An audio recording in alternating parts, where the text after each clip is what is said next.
work with students of all ages, but we start the process in year 9. And part of the process it would be to have a chat with that young person to see what their aspirations and goals are, to see what they would like to do in the future.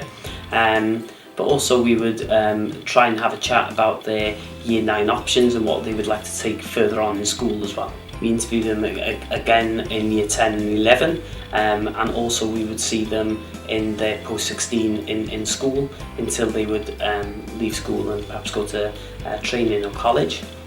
We would review their learning and skills plan in college, and we would interview them as well at the local college. We'd be more than happy to work with our pupils up until the age of 25. We would then signpost perhaps to look at supported employment, to work with social services, and there are training opportunities available as well.